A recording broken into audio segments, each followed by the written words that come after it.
عمران خان صاحب کوشش کر رہے ہیں کیونکہ ان کا کوئی پیغام باہر نہیں پہنچ رہا اور وہ کسی اور پہ بھروسہ بھی نہیں کر سکتے۔ عمران خان صاحب کو اپنی بہنوں پہ بھروسہ ہے اور بہت ساری جگہوں سے وہ دھوکہ بھی کھا چکے ہیں۔ بشرا بی بی کی صورتحال بھی میں نے آپ کو بتائی تھی۔ اب مجھے بہت سارے لوگوں نے رابطہ کیا جناب کہ یہ خبر آپ کو کیسے ملی، تو میری آپ سب سے گزارش یہ ہے کہ سورس میں آپ کو نہیں بتا رہا، لیکن یہ خبر 100% ٹھیک ہے، اور جو بشرا بی بی کی حالت میں نے آپ کو بتائی ہے وہ اس سے بھی بہت بدترین ہے جو میں نے آپ کے سامنے رکھی۔ ہاں، عمران خان صاحب فزیکلی بہت فٹ ہیں اور وہ اپنی ورزش بھی کرتے ہیں، انہوں نے اپنے آپ کو کسی نہ کسی طرح مضبوط رکھا ہوا، اور وہ ذہنی طور پہ عمران خان صاحب نے اپنے آپ کو آمادہ کیا ہے کہ انہیں لمبا عرصہ بھی اگر جیل میں رہنا پڑا تو وہ رہیں گے۔ انہوں نے اپنے آپ کو جیل میں خاصا مضبوط رکھا ہوا ہے، لیکن ان کی آنکھ کا مسئلہ بہت سیریس ہے اور اس کی وجہ سے عمران خان صاحب پریشان بھی ہیں۔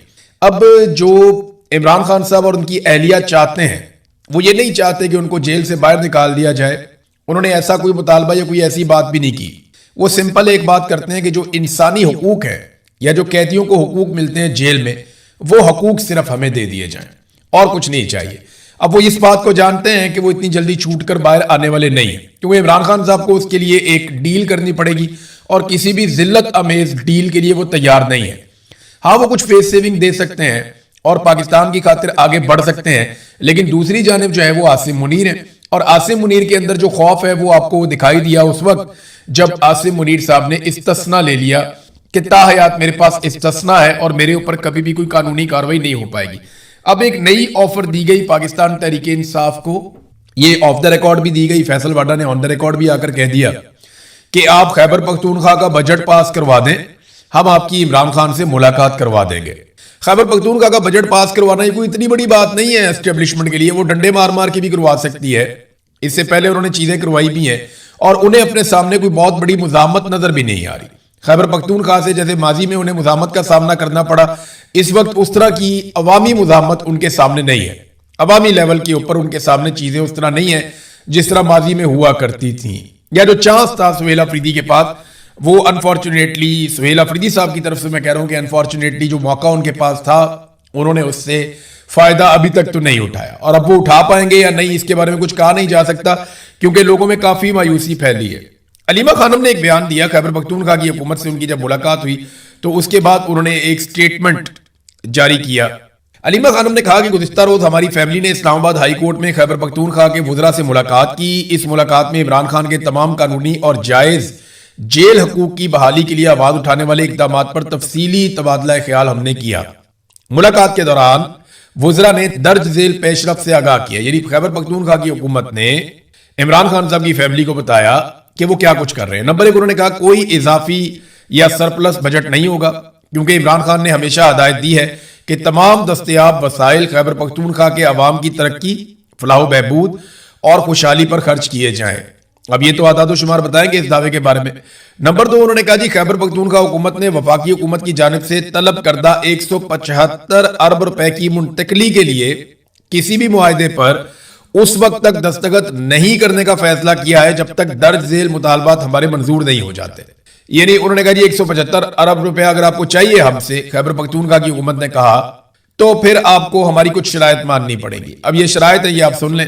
نمبر ایک، خیبر پختونخوا کو ضم شدہ اضلاع، یعنی جو سابق فاٹا ہوتا تھا ابھی خیبر پختونخوا کا حصہ ہے، اس کے لیے مالی سال کا مکمل حصہ فراہم کیا جائے جو تقریباً 300 ارب روپے بنتا ہے۔ یعنی 175 ارب آپ انہیں دیں گے، وہ 300 ارب آپ کو دیں گے، شاباش۔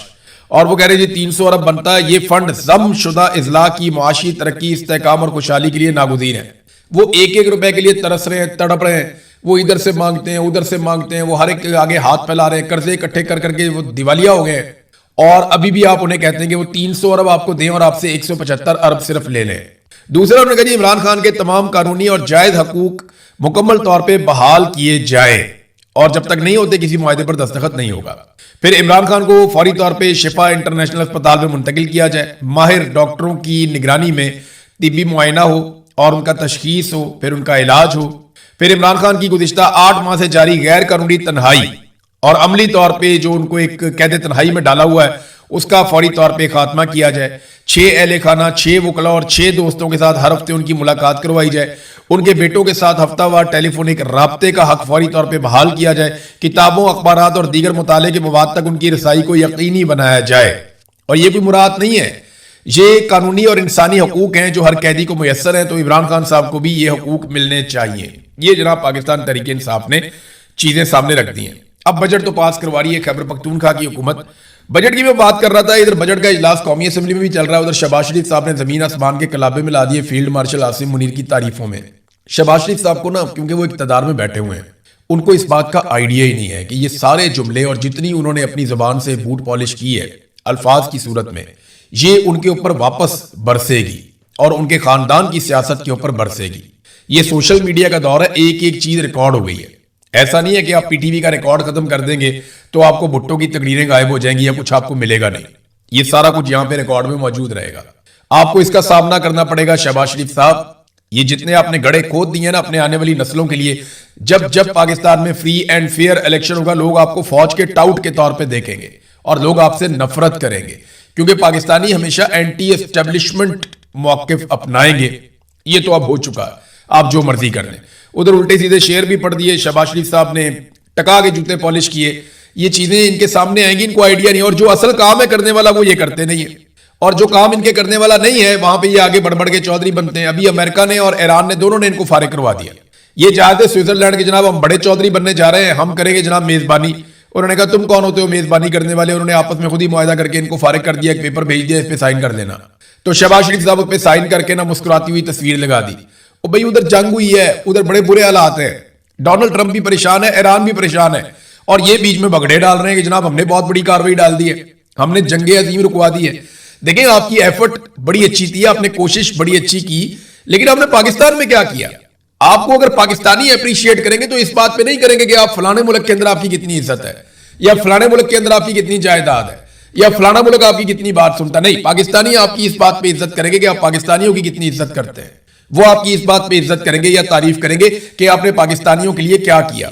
ٹکے کا کام انہوں نے پاکستانیوں کے لیے نہیں کیا. یہ جو معاہدہ ہوا ہے امریکہ اور ایران کے بیچ میں, ناظرین یہ بھی اس وقت خطرے میں ہے. میں آپ کو اس کا ریزن بتاتا ہوں. اسرائیل نے لبنان کے اوپر ایک بڑا خوفناک اٹیک کر دیا ہے, اور وجہ اس کی بنائی کہ جناب ان کے 4 فوجی مارے گئے اسرائیل کے. اور اس اٹیک کے اندر جو اب تک اطلاعات آ رہی ہیں ہمارے پاس الگ الگ میڈیا سے, 35 خواتین اور بچوں سمیت 35 لوگ وہاں پہ شہید ہوئے لبنان میں. یہ آپ ان کے چہرے بھی دیکھ سکتے ہیں, بالکل معصوم لوگ ہیں, بچے بھی ہیں, خواتین بھی ہیں ان کے اندر. اب یہ تو کوئی جنگجو نہیں ہے نا, ان کا تو حزب اللہ سے تعلق نہیں ہو سکتا.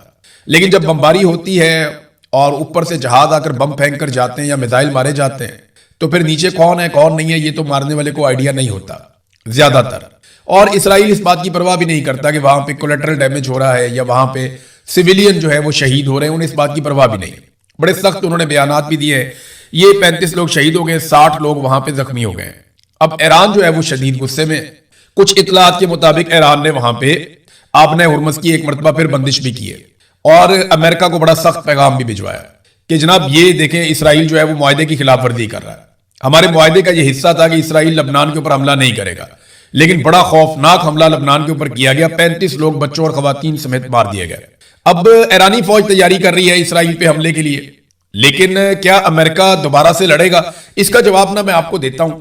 ایک ڈاکومنٹ چھپا ہے, باقاعدہ ایک خبر ہے وال سٹریٹ جرنل کی امریکہ میں. اس خبر کے مطابق پینٹاگون نے امریکی پارلیمان سے مزید پیسے مانگے, اور پیسے انہوں نے مانگے ہیں کہ ان کو جو خسارہ ہوا ایران جنگ کی مد میں اس کو پورا کرنے کے لیے انہیں یہ پیسا چاہیے. یعنی ایران کے ساتھ امریکہ نے جو جنگ لڑی اس کا نقصان پورا کرنے کے لیے پینٹاگون نے, یعنی جیسے ہمارا یہاں پہ GHQ ہے جنرل ہیڈ کوارٹر فوج کا, اسی طرح وہاں پینٹاگون ہے امریکہ میں. تو انہوں نے امریکہ کی پارلیمنٹ سے مزید پیسہ مانگ لیا. یہاں پہ تو وزیر اعظم دے دیتا نا پیسہ, جیسے مرضی وہ خود بھی لے لیتے ہیں, لیکن وہاں پہ پارلیمنٹ دیتی ہے پیسہ. تو امریکی پارلیمان سے جو انہوں نے پیسہ مانگا وہ $80 ارب ہے. یعنی اس کا مطلب یہ ہے کہ امریکہ کو $80 ارب کا دھچکا لگا ہے. امریکہ میں مہنگائی بہت زیادہ بڑھ گئی ہے, وہاں پیٹرولیم مصنوعات کی قیمتیں بڑھی ہیں. تو کیا امریکہ دوبارہ سے اس جنگ میں جانا چاہے گا جس سے اس نے بڑی مشکل سے جان چھڑائی ہے؟ تو مجھے ایسا لگتا ہے کہ اگر اسرائیل اپنی روش سے باز نہ آیا اور اسرائیل اور ایران کے بیچ میں تعلقات خراب ہوتے چلے گئے, تو ایک وقت آئے گا کہ ڈونلڈ ٹرمپ کو پیچھے ہٹنا پڑے گا. اور یہ اب اسرائیلی اخبارات بھی لکھ رہے ہیں. اسرائیلی اخبارات کے اندر میں نے 2-3 جگہ پہ مختلف اخبارات میں یہ تبصرے پڑھے ہیں کہ اسرائیل کو اب ایران کے ساتھ تنہا لڑنا پڑے گا,